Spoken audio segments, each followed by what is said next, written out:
This here is Manila.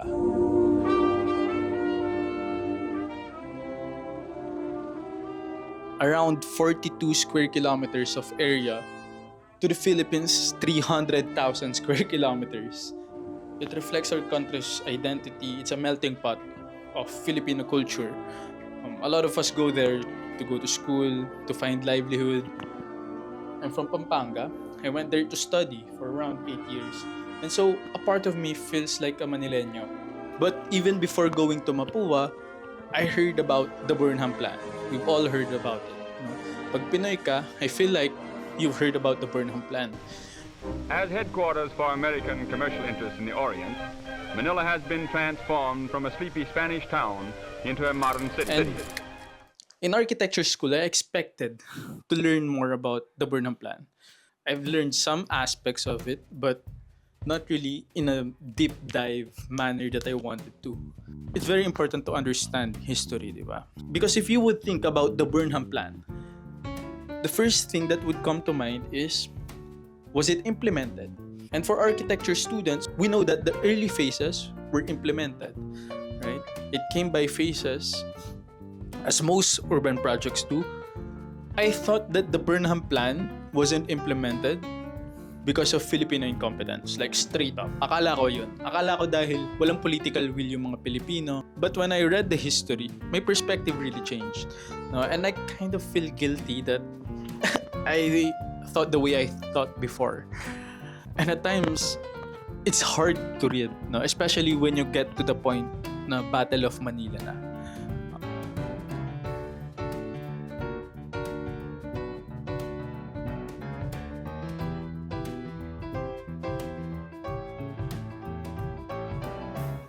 A good place to start on is on Manila Bay.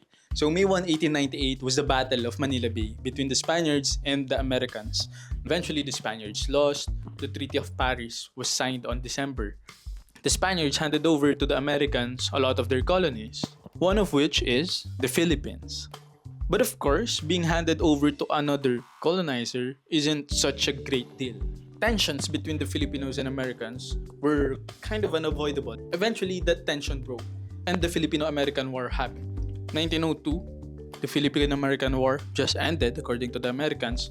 By 1904 and 1905, Daniel Burnham already visited the Philippines and made the Burnham Plan. So on December 7, 1904, Burnham and Pierce Anderson visited the Philippines along with the Governor General Cameron Forbes. At this point, Burnham was already a well-respected urban planner and an icon in the City Beautiful movement, being a part of the World's Columbian Exposition of 1893 in Chicago and the Washington, D.C.'s 1901 Master Plan. But before going to the point where Daniel Burnham actually submitted his plans to the US Congress for approval, let's talk about a very important Filipino figure in architecture and design and Filipino history in general. So Juan Arellano, who was 16 years old in 1903, sent his artworks to St. Louis. There's an exposition there showing works from all over the world, the Louisiana Purchase Exposition. So this is an international fair held in St. Louis.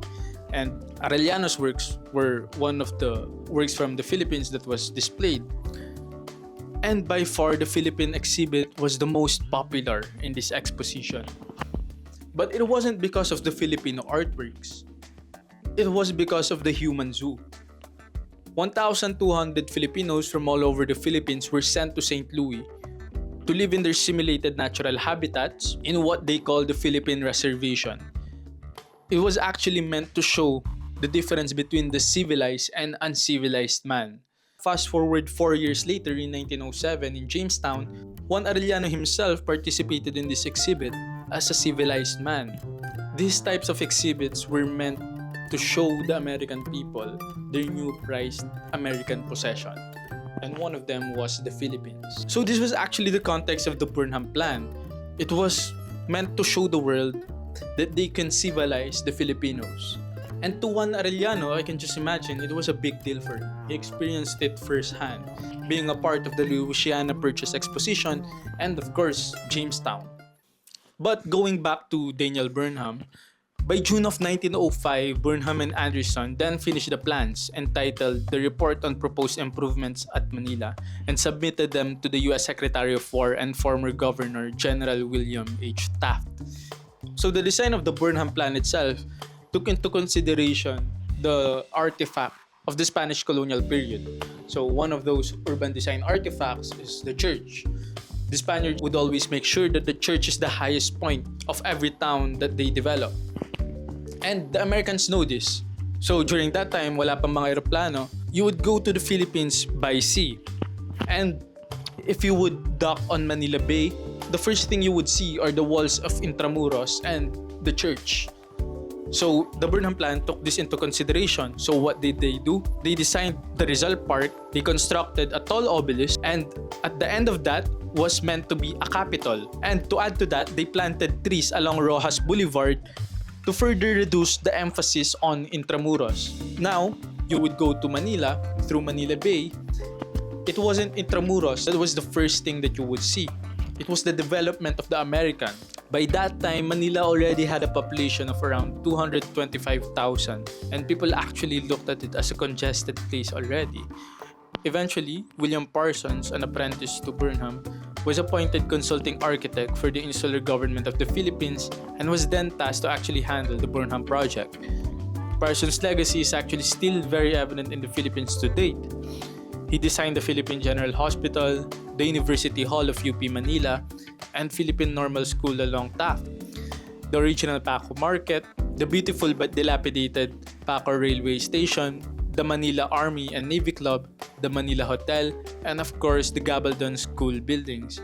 A concept ahead of its time, but is still very relevant today, especially with our classroom shortage. Eventually, Arellano designed the Legislative Building, what might have been the most consequential building during that time, because it was a statement to the Americans and to the world that the Filipinos are ready. Because this was still happening when us Filipinos were still fighting for our freedom. By August of 1916, Woodrow Wilson signed the Jones Act into law.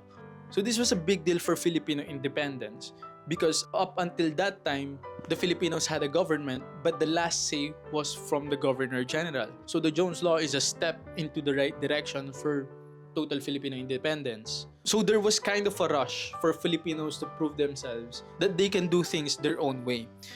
And one of those was the Legislative Building.